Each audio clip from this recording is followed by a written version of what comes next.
Филма Аз съм си аз.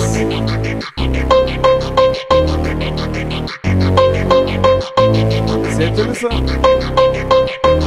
Ако не, кажи. О, добре, сега ще обясня.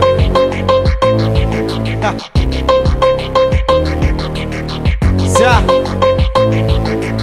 Живота аз съм цара, ти си някаква тъпа пешка. Налага се да наказвам всяка твоя грешка. На много големия батак да свърши най-накрая, защото иначе мисля да не се покая. И какво вярно е, че аз съм някакъв хаис, обаче не ям от китайския ориз.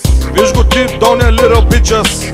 Има самочувствието на супер голям пичес. Свикнал съм в този живот да правя каквото си искам. Най-много мразя от всичко да бъда притискан. Джими Хендрикс да ти го нагендри, ако се наложи, може и да ти го сложи.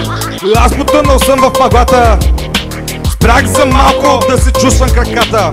Доста често ми се случва да мина от другата страна. Правя го за спорта, просто ей така.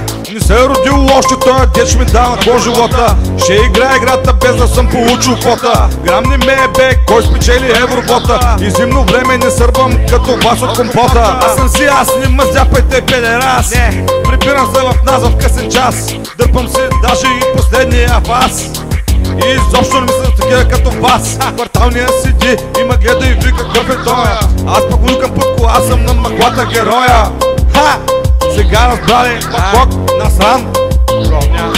Доста пъти пекал съм са и на пангара. Добре, че не успях да закача от нагара. За постъпките си някой ден може да се разкая. Обаче но съм сигурен, зная, че няма как да се поправя. Не, няма как да се поправя в никакъв случай.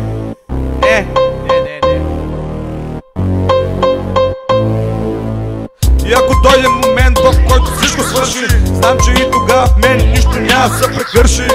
От живота грабих до сега с двете ръце, така че и да пукна нема е бе. Аха, нема е бе, грам въобще.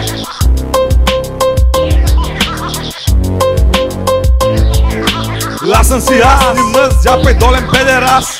Аха, аз съм си аз, не ме зяпай долен педерас.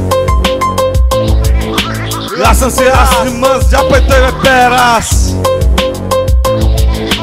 Аз съм си аз, а ти оставаш педерас.